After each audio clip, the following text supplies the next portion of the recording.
ইব্রাহিম আলাইহিস সালাম আল্লাহকে খুঁজেছিলেন না খোঁজেননি? প্রথমে চাঁদ দেখে মনে করেছিলেন এইটাই আমার খোদা, এটাই আমার আল্লাহ। যখন ডুবে গেল বলছে না, যে ডুবে যায় ও আমার মালিক হতে পারে না। তারকা দেখার পরে মনে করলেন না, এটা আমার মালিক হবে। যেই ডুবে গেল বলছে না, এই আমি মানি না।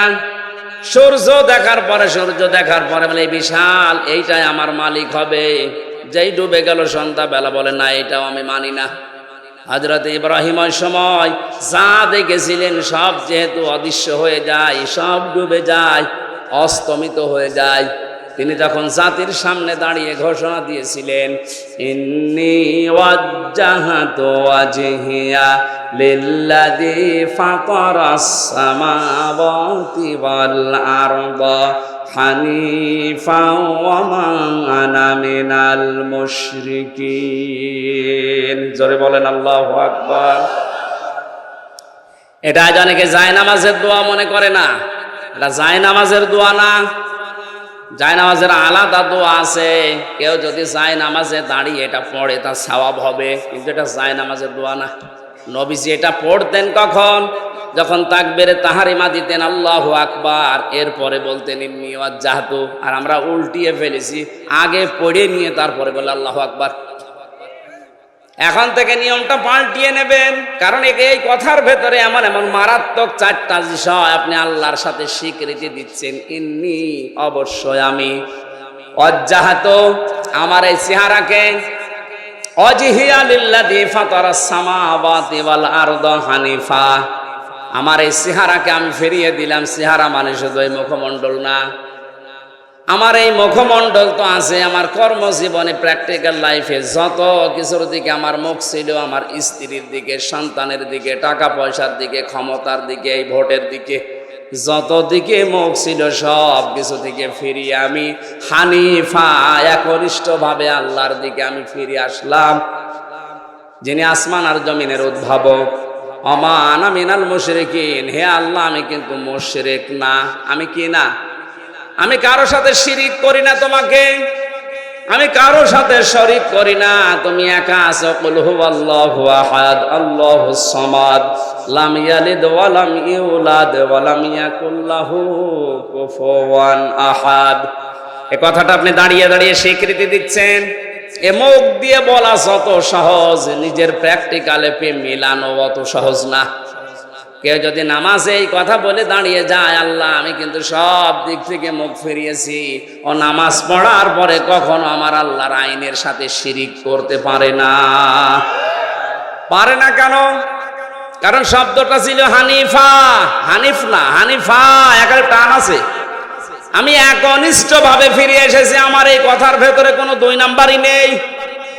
বলেন আপনি নিজের থেকে নিজে স্বীকৃতি দিলেন যে আমি দুই নাম্বার লোক না, আমি শুধু লোক দেখানোর জন্য এটা পড়ি না, এই সত্যি সত্যি পড়েছিলাম আল্লাহ আমি তো মুশরিক না, তোমার আইনের সাথে তোমার ক্ষমতার সাথে আমি কাউকে শরীক করি না, তুমি যে সব পারো এটা আমি বিশ্বাসও করি।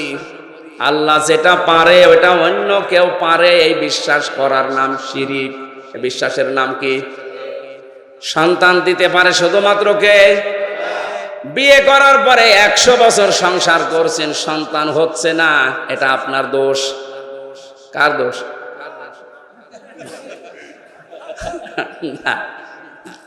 কথা একেবারে খারাপ বলেনি, কারণ ওটা তো আপনারও দোষ নেই, আপনার স্ত্রীরও দোষ নেই।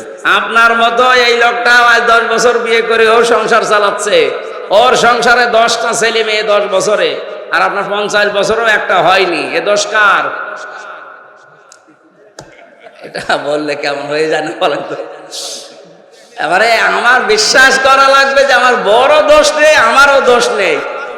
ক্ষমতা যেহেতু আল্লাহর হাতে, উনি দেয় না, উনি এটা আমার পরীক্ষার ভেতরে ফেলে রেখেছে। এটার জন্য আমি মরা পীরের কাছে কবরে যাব, জিন্দা পীরের কাছে যাব, এটা শিরিক হবে। আমি এই জন্য তো হানিফা বললাম যে আমি একনিষ্ঠভাবে ফিরে এসেছি, কারো দিকে আমার আর মন নেই, মুখ নেই। ওমা আনা মিনাল মুশরিকিন, আমি মুশরিক না। ইব্রাহিম আলাইহিস সালাম আল্লাহকে খুঁজে পেয়েছিলেন কষ্ট করে, আর আমাদের চোখে আঙ্গুল দিয়ে আলেমরা দেখিয়ে দেয়, এরপরও সত্য জানার পরও মানে না। তাহলে আপনি প্রবেশ করবেন কোন দরজা দিয়ে? বলেন বলেন। এবার বলেন আপনি বাংলাদেশে লাজা দরজা দিয়ে যাওয়ার মতো মানুষ আছে না নেই? এখানে নেই? যারা সত্যকে জানার পরে অহংকার করে মুখ ফিরিয়ে চলে যায়, এরপরেটা তো আরো কঠিন, বলবো। যারা সম্পদ জমা করে আর সংরক্ষণ করার জন্য চেষ্টা চালায়। সম্পদ কি? পৃথিবীর যত সম্পদ আছে, নবীজির ভাষায় উত্তম সম্পদ হচ্ছে নেককার আল্লাহওয়ালা মেয়ে মানুষ। সম্মানিত মা বোন যারা এসেছেন, অনেকেই মনে করে আমি নামাজ পড়ি, রোজা রাখি, কালো বোরকা পরি, আমি জিকির করি, আমি ইবাদত বন্দেগী করছি, আমি কি নেককার? না, নেককার হওয়ার জন্য নবীজি ওই দিকে ইঙ্গিত দেয়নি। আল্লাহর নবী বলেন নেককার নারী দুনিয়ায় ওইটা যার ভেতরে 4টা গুণ পাওয়া যায়। 1 নম্বরে স্বামী যখন বাইরে থেকে বাড়িতে আসে, দুনিয়ার সব কাজ বাদ দিয়ে যারা স্বামীকে খুশি করার জন্য চেষ্টা চালায়, এরকম মহিলা এখন ঘরে ঘরে। এই মহিলা নেই, এই জন্য অনেকেই পরকীয়া প্রেম করে। আপনি তো ঠিক বলবেন, কারণ এলাকায় এসব চলছে। সম্মানিত মা বোনেরা, আপনাদের স্বামীরাই দেখেন স্বীকৃতি দিচ্ছে এরা পরকীয়া প্রেম করে, এই কারণে আপনার কাছে রেসপন্স পায় না, আপনার কাছে যেটা পাওয়া দরকার পাচ্ছে না। এই জন্য শুধু স্বামীরা একা দায়ী থাকবে না, আপনারও দোষ আছে। আপনাকে বাদ দিয়ে যে মহিলার সাথে এই স্বামীটা লাইন করেছে, তার ভেতরে যা আছে আপনাকে আল্লাহ তাই দিয়েছিলেন। কথা বলে না কেন? কি জিনিসের কারণে ওর মন ওই দিকে চলে গেল? এখন অনেকে মহিলারা বলে যে হুজুর ওর নেশারই খারাপ। না, নেশা আপনি খারাপ করেছেন কেন? আপনি সব ওছাড় করে দিতে পারেন না, তাহলে তো আর আল্লাহর ওলি ওই দিকে যাচ্ছে না। সুতরাং আপনি নেককার হওয়ার জন্য স্বামীটা এটা আকাশের চাঁদ মনে করেন। এ বাড়িতে যখনই আসবে মনে করবেন এটা পৃথিবীর শ্রেষ্ঠ মেহমান। নবীজির স্ত্রী হযরতে মাইমুনা রাদিয়াল্লাহু তাআলা আনহা নিজেকে পরিপাটি করে গোসল করে সুন্দর করে সাজিয়ে বিছানায় নতুন চাদর বিছিয়েছে। আশপাশের মেয়েরা এসে ডাক দিয়ে বলে, মাইমুনা কে আসবে এমন এত সুন্দর করে সাজিয়েছে ঘর? হযরতে মাইমুনা বলে, পৃথিবীর শ্রেষ্ঠ মেহমান আমার স্বামী আসবে। মহিলারা হেসে ফেলেছে, ডাক দিয়ে বলে, স্বামী আবার মেহমান হইল? হযরতে মাইমুনা বলে, মেহমান না মানে তাম পৃথিবীর শ্রেষ্ঠ মেহমান আমার কাছে আমার স্বামী। আর আপনার বউ যদি সাজগোজ করে বিছানায় নতুন চাদর বিছায়, যদি আপনি বলেন কি গো আজকে এত আনন্দ, জানো না লোক আসবে, তার মানে আপনি ওর কাছে লোকই না। আপনি কি? আপনি শুধু ওই খোকার বাপ, তাছাড়া আপনি লোক না। ওর কাছে লোক হচ্ছে ওর বিয়াই। না, মেয়েরা যদি নেককার হতে চায়, 1 নম্বরে স্বামী আসলেই সব কাজ ওর বাদ। নবীজি এমনও জানিয়েছে, যদি চুলার উপরে দুধ গরম হয়ে উতলিয়ে পড়ে যায়, যাক ও দরকার হয় 500 টাকার দুধ মাটিতে পড়ে যাও, তাও স্বামীর ডাকে সাড়া দাও।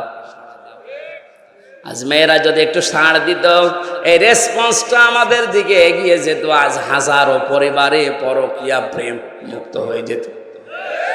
আমার তো বিশ্বাস হয় না, মনেও হয় না যে মানুষ পরকীয়া প্রেম করবে কি দিয়ে, এমনি শরীর চলে না। হ্যাঁ, ইন্ডিয়া হারবাল, কলকাতা হারবাল ছাড়া ওর শরীরই চলে না। এরপরও যদি ও লাইন করে বসতে হবে, অবশ্যই পরিবারে ঝামেলা আছে। মা বোনদেরকে আমি ভালোবাসি, আশা করছি আপনি উজাড় করে দেবেন সময়, সম্পদ, আপনার শরীর সব আপনার স্বামীর জন্যে।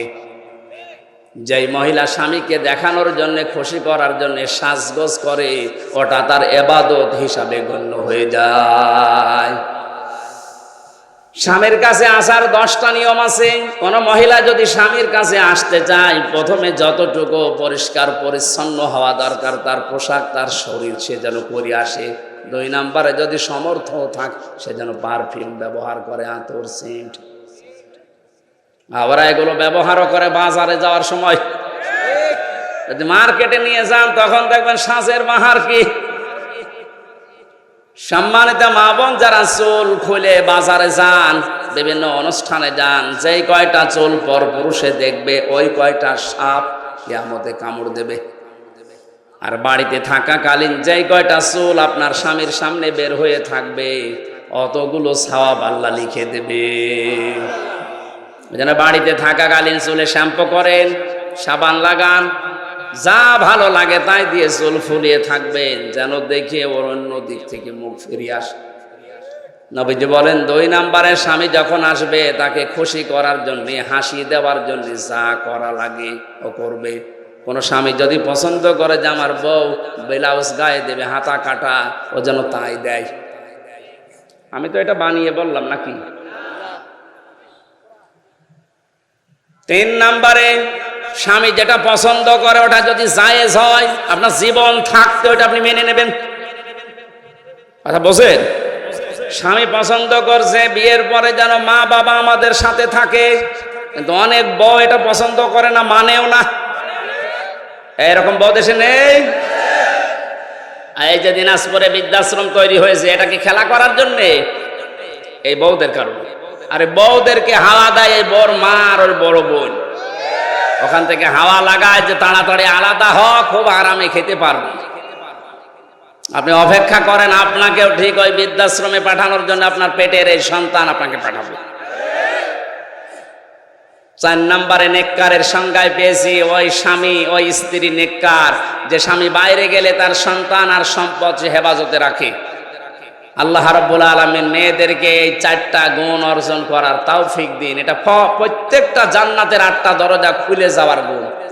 আজ হাজারো মহিলার ভেতরে গুণগুলো নেই, শুধু নামাজ পড়া রোজা রাখা আর কালো বোরকা পরায় মনে করে এটাই আমি নেককার হয়ে গেছি। না, যারা এই মাল সম্পদ দুনিয়াতে জমা করবে আর সংরক্ষণ করে রাখার চেষ্টা চালাবে, মালের ব্যাখ্যা হাদিসে তাফসিরে 5টা।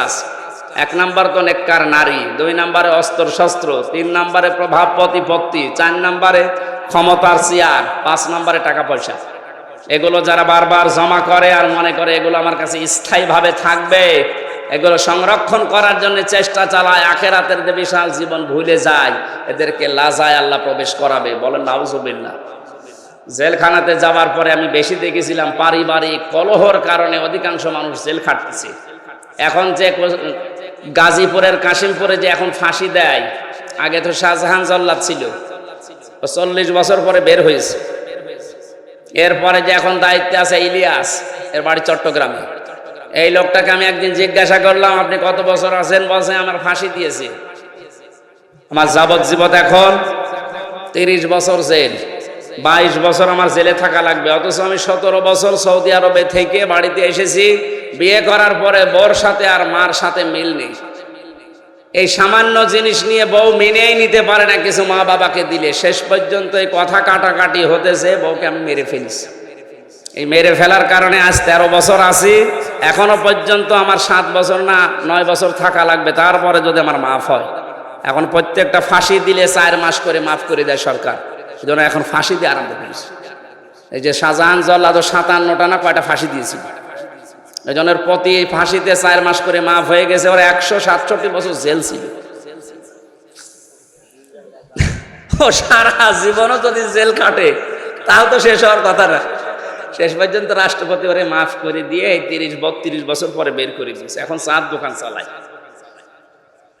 এই যে পারিবারিক জীবনে বলেন, এই ইলিয়াস এই লোকটা 17 বছর বিদেশ খাটার পর বাইরের দেশ থেকে দেশে আসার পরে বিয়ে করে আবার এখন 13 বছর জেলে। তোর জীবনের আর কিছু আছে কি? ছোট্ট একটা বিষয়, এই স্ত্রীর সাথে মায়ের সাথে মিল নেই। পারিবারিক জীবনের এই সমস্যাটা, এই জন্য আমি জেল থেকে বের হয়ে এই 2টা বই করেছিলাম, যে পারিবারিক জীবনে দাম্পত্য যে কলহ এবং এর সমাধান 19টা। কয়টা? এই যে মানুষ পরকীয়া প্রেম করে, বউ শাশুড়ির মিল নেই, এগুলো কোরআন আর হাদিসের নোট করে করে লিখেছি। আপনার মেয়েদেরকে নিয়ে যেয়ে দেবেন। এই স্টেজে আছে মনে হয়, স্টেজের পেছনে আছে সাদা গাড়িতে, যে মেয়েকে বউকে মাকে যে মেয়ে বিয়ে দেবেন সামনে, ওই মেয়েকে দেন যে এটা পড়ো, এটা শেষ করো পড়া। মেয়েরা যারা এসেছেন ওইটা নিয়ে আপনার স্বামীকে, আপনার বড় ভাইকে, আপনি যে ভালোবাসেন যাদেরকে, এরকম মানুষকে বলেন পড়ো এটা। পরকীয়া প্রেম এবং পারিবারিক জীবনের সমস্যা দূর হবে আমার বিশ্বাস, ইনশাআল্লাহ। ওটা যাওয়ার সময় নিয়ে যান। আর গরমে আমার ভেতরে একদম ঘেমে শোধ চলছে। রাতের বেলা দিনাজপুর শহরে মাহফিল আছে রাত 9টায়, আমি ওইটার দাওয়াত দিলাম, যদি পারেন যেন, আর নাই তো এই কয়েকদিন পরে আবার এখানে আছে পাশে, ওখানে যেন। আর আগামীতে নিয়ে আসলে রাতের বেলা নেই, আমি পারছি না। আল্লাহুম্মা আমিন।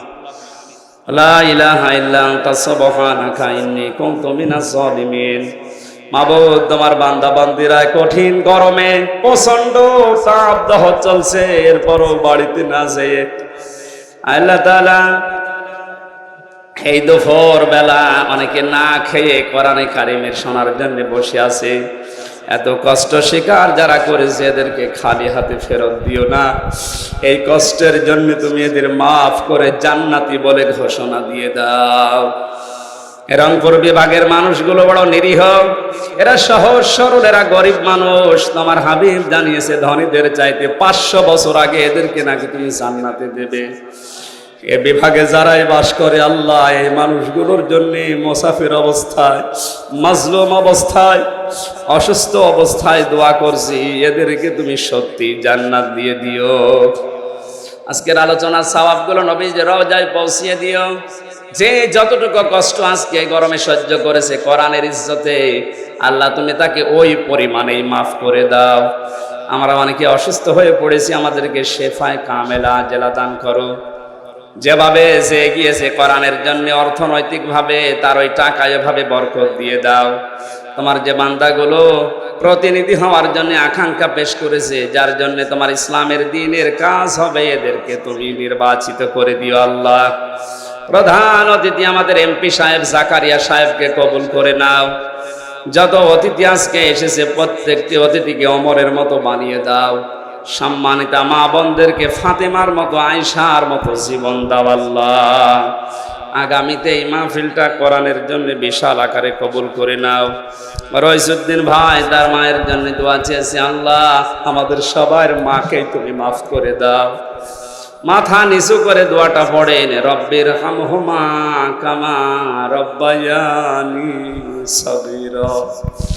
আল্লাহ কোরআনের দাওয়াত নিয়ে সেই কুষ্টিয়া থেকে এই 400-500 কিলো দূরে তোমার যে বান্দার মাধ্যমে আসি, হারুনুর রশিদ, তোমার এই ছোট্ট গোলামকে তুমি মঞ্জুর করো। তার জীবনের ভালো কাজগুলো কবুল করো, তার জীবনের অন্যায় কাজগুলো তুমি মাফ করে দাও।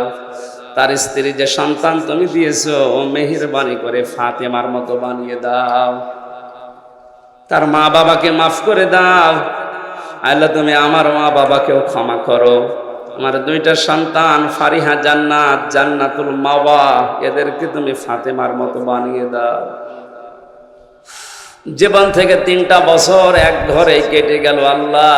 ওই 3টা বছর তুমি নবীজি 3 বছর জেলে ছিল, তার সাথে কবুল করে নাও। এলাকায় মাটির নিচে যত মানুষ ঘুমিয়ে আছে, কোরআনের ইজ্জতে কবরগুলো জান্নাত বানিয়ে দাও।